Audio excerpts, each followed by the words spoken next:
CNA Practice Test 6. Question 1. Which document describes the tasks a CNA is legally allowed to perform? The Residence Care Plan, the CNA's job application, the state's scope of practice, the facilities menu.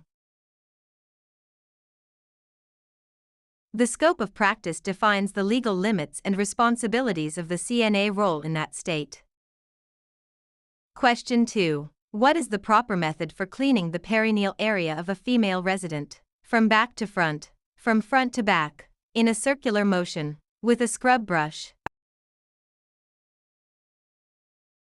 Cleaning from front to back, cleanest to dirtiest, prevents the spread of bacteria from the anal area to the urethra. Question 3. A resident with Alzheimer's disease is wandering the halls. What should the CNA do? Lock the resident in their room. Tell the resident they are being naughty. Gently redirect the resident to a safe area or activity. Tie the resident to a chair. Redirection is a safe and effective technique for managing wandering behavior in dementia patients. Question 4. What is sundowning? Increased confusion and agitation in the evening hours, sleeping all day and staying up all night, a skin condition caused by the sun, the resident feeling better at the end of the day. Sundowning is a phenomenon where confusion and behavioral problems worsen as daylight fades. Question 5. Which of the following is a normal part of aging? Loss of all memory, slowed reflexes and reaction time, incontinence, constant pain. While some decline is normal, like slower reflexes, things like total memory loss or incontinence are not normal parts of aging. Question 6. What is the most effective way to prevent the spread of infection? Wearing gloves at all times, washing hands frequently, using antibacterial spray on everything, keeping all residents in their rooms.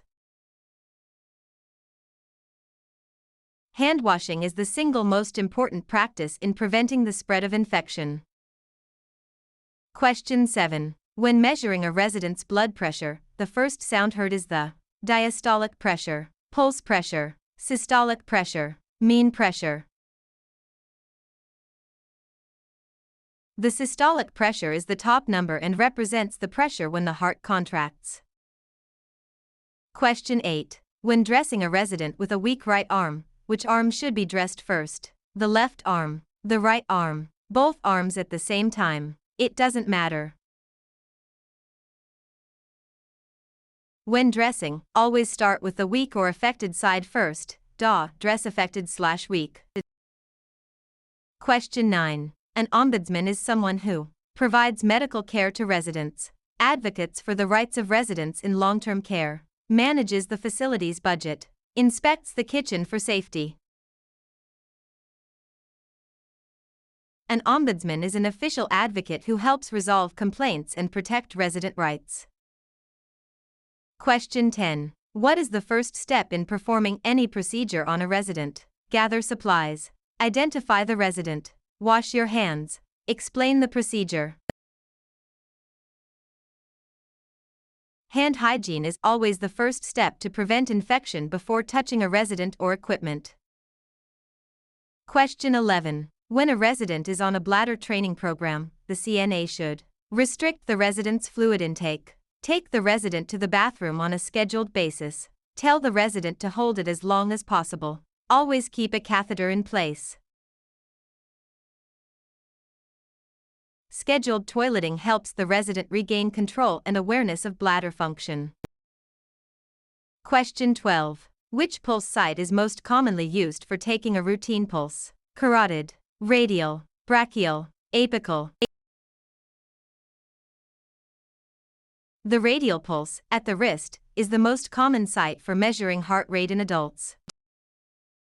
Question 13. What is a common sign of a urinary tract infection, UTI, in an elderly resident? Sudden confusion, increased appetite, better sleep, improved mobility.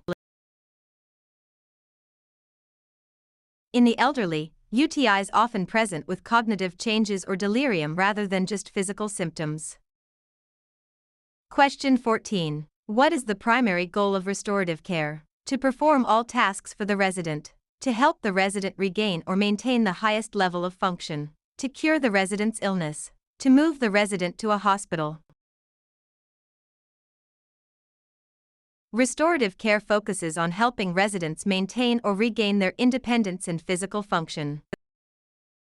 Question 15. A resident is nearing the end of life. What is the CNA's primary role? To encourage the resident to eat a large meal. To provide comfort and emotional support. To discuss medical treatments with the family. To ignore the resident since they are dying. Palliative care focuses on comfort, dignity, and support for both the resident and their family. Question 16. A resident is having a seizure. What is the CNA's priority? Place a spoon in the resident's mouth. Hold the resident down to stop the shaking. Protect the resident from injury and clear the area. Run out of the room to find help. Safety is key. Protect the head and clear objects away. Never put anything in their mouth or restrain them. Question 17. What is the normal range for an adult's oral temperature? 96.6 to 98.6 F, 97.6 to 99.6 F, 98.6 to 100.6 F, 95.0 to 97.0 F. The average oral temperature is 98.6 degrees Fahrenheit, with a normal range typically between 97.6 degrees Fahrenheit and 99.6 degrees Fahrenheit. Question 18. What should a CNA do before entering a resident's room? Walk right in. Knock and wait for permission to enter. Call out the resident's name from the hall. Check the resident's chart. Knocking is a matter of respect and privacy for the resident's home. Question 19. Which of the following should be reported to the nurse immediately during a bed bath? The resident is tired. A new red area on the resident's tailbone. The resident wants to wear a blue shirt. The resident is talkative.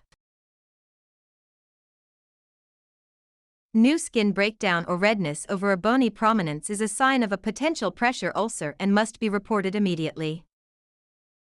Question 20. How often should a resident who is unable to move be repositioned? Every hour. Every 2 hours. Once per shift. Only when they complain of pain. To prevent pressure ulcers, immobile residents should be repositioned at least every 2 hours.